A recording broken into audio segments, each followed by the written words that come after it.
ایک عجیب و غریب بات آپ کو بتانے والا ہوں، بات بڑی ضروری ہے، پہلے یہ ویڈیو دیکھیں۔ We have to get married because culturally you cannot be with a person, you have to like get married to live with them. نہیں، شادی اور marriage is not cultural, this is purely religious. رسول اللہ صلی اللہ علیہ وآلہ وسلم کی حدیث ہے کہ جب کوئی شخص شادی کرتا ہے تو اس نے آدھا دین پورا کر لیا اور اسے چاہیے کہ باقی آدھے کے لیے اللہ کا تقوی اختیار کرے۔ شادی میں کلچر صرف ریچولز کو ایڈ کرتا ہے، جیسے مہندی، ڈھول کی، دودھ پلائی وغیرہ، لیکن شادی کی کور کبھی نہیں بدلتی، جیسے mutual rights, consent and purpose, اور یہ ریلیجس ہے، اٹرنل ہے اور فتنے سے حفاظت دیتا ہے۔ لیکن آپ نے پتہ کیا کیا ہے؟ آپ نے میرج کی انسٹیٹیوشن کو کلچر کہہ کے آنے والی نسل کے لیے اس انسٹیٹیوشن کی ویلیو ختم ہی کر کے رکھ دی۔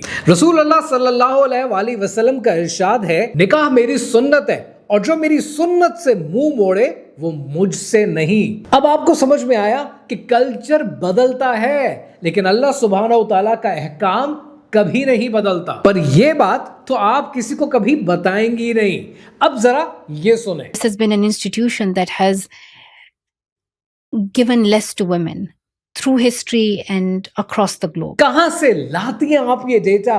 اسلام نے 1400 سال پہلے میرٹل رائٹس عورتوں کو دیے، اجازت، مہر، خلا، وراثت، جب ویسٹ سو رہا تھا۔ اور آپ کو پتا ہے ویسٹ نے یہ رائٹس 125 سال پہلے دیے ہیں، سن 1900 میں، اور ڈیورس کا مکمل رائٹ وہ دیا ہے 1985 میں۔ ہسٹوریکلی سلطنت عثمانیہ میں عورتوں کی اتنی آزادی تھی کہ وہ پراپرٹی اونرز تھیں، مور دین دا کرسچن یورپ۔ اور اسلام کی تاریخ اٹھا کر دیکھیں تو آپ کو یہ پتہ چلے گا کہ قاہرہ کے اندر عورتوں کو اتنی آزادی تھی کہ اس زمانے میں جتنی ڈیورسز ہوتی تھیں 50% وومن انیشیٹڈ ہوتی تھی، ان کو کوئی سوال نہیں کرتا تھا، اور وہ کبھی یہ نہیں کہتی تھی کہ ہسٹوریکلی شادی نے تو عورتوں کو ہمیشہ کم ہی دیا ہے۔ فالٹی میرجز آج بھی ہوتی ہیں، شادیاں آج بھی ختم ہوتی ہیں، لیکن یہ انسٹیٹیوشن کا قصور نہیں ہے، یہ قصور ہے کلچرل ڈسٹورشن کا، پر یہ بات